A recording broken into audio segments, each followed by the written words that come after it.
in reading, we are going to be doing our big question on the Big Friendly Giant, the BFG test. So let me share my screen so we can get started with that.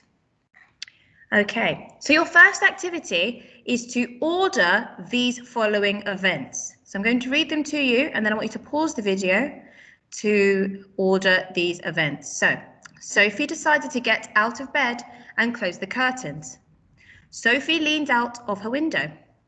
Sophie couldn't fall asleep. Sophie spotted something coming up the street, and Sophie reached out for her glasses. All of these events have been jumbled up, so you need to pause the video now so that you can put them in the correct order.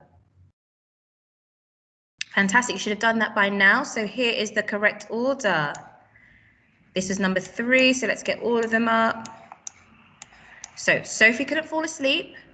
Then Sophie reached out for her glasses. Sophie decided to get out of bed and close the curtains. Sophie leaned out of her window. Sophie spotted something up the street. Okay, so our big question today is, was Sophie safe in the dormitory? Was Sophie safe in the dormitory? I'm just going to reread you the text, and I want you to start picking out ideas and evidence to suggest that she was safe or that she wasn't safe. The witching hour. You can read the text along with me, or if you would rather read it by yourself, then you're more than welcome to do so. I'm just going to follow it with my reading finger, and you can follow one at home as well. Sophie couldn't sleep. A brilliant moonbeam was slanting through a gap in the curtains. It was shining right onto her pillow. The other children in the dormitory had been asleep for hours. Sophie closed her eyes and lay quite still. She tried very hard to doze off. It was no good. The moonbeam was like a silver blade slicing through the room onto her face. The house was absolutely silent. No voices came from downstairs. There were no footsteps on the floor above either. The window behind the curtain was wide open, but nobody was walking on the pavement outside. No cars went by on the street. Not the tiniest sound could be heard anywhere. Sophie had never known such silence. I'm going to turn over to page 2. Perhaps, she told herself, this was what they called the witching hour. The witching hour, somebody had once whispered to her, was a special moment in the middle of the night when every child and every grown-up was in a deep, deep sleep, and all of the dark things came out of the hiding and had the world to themselves. The moonbeam was brighter than ever on Sophie's pillow. She decided to get out of bed and close the gap in her curtains. You got punished if you were ever caught out of bed after lights out. Even if you had said that you needed to go to the lavatory, that was not accepted as an excuse, and they punished you just the same. But there was no one about now. Sophie was sure of that. She reached out for her glasses that lay on the chair beside her. They had steel rims and very thick lenses, and she could hardly see a thing without them. She put them on. Then she had slipped out of bed and tiptoed over to the window. When she reached the curtains, Sophie hesitated. She longed to duck underneath them and lean out of the window to see what the world looked like now that the witching hour was at hand. She listened again. Everywhere was deathly still. The longing to look out became so strong she couldn't resist it. Quickly, she ducked under the curtains and leaned out of the window. In the silvery moonlight, the village street she knew so well seemed completely different. The houses looked bent and crooked like houses in a fairy tale. Everything was pale and ghostly and milky white. Across the road, she could see Mrs. Ratz's shop, where you bought buttons and wool and bits of elastic. It didn't look real. There was something dim and misty about that too. Sophie allowed her eye to travel further and further down the street. Suddenly, she froze. There was something coming up the street on the opposite side. It was something black, something tall and black, something very tall and very black and very thin.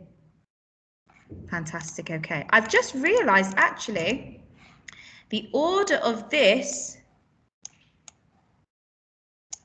is Sophie actually couldn't fall asleep, so she decided to get out of bed and close the curtains, and then she reached for her glasses. So my apologies for that. I have corrected that then. So the big question is, was Sophie safe in her dormitory?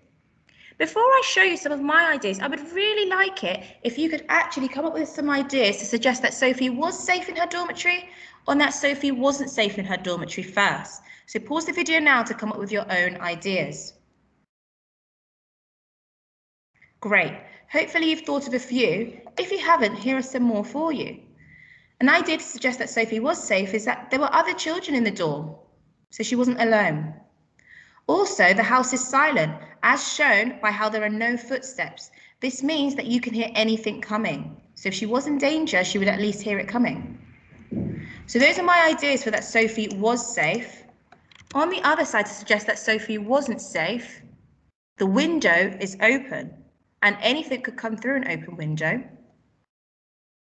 Also, everything outside looked pale and ghostly, which is quite a scary and ominous theme, that everything outside looked pale and ghostly. It's very ominous, which means very gloomy, something bad is about to happen. I get that feeling. And the last few sentences in the first chapter says something very tall was coming up the street. And if its head was taller than the window, it would be able to see Sophie inside. And who knows what could happen next?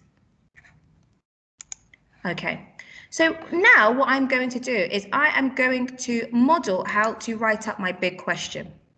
You've got to write your title and date. Well, you don't have to write the date, but write the title down neatly. And then you're going to write a short paragraph answering today's big question, was Sophie safe in the dormitory? To start off your big question, you should always start with a general statement.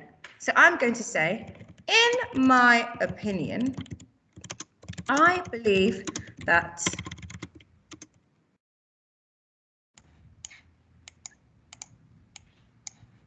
I'm just going to make it a little bit smaller. In my opinion, I believe that Sophie with a capital letter, because it's a proper noun, was safe in the dormitory.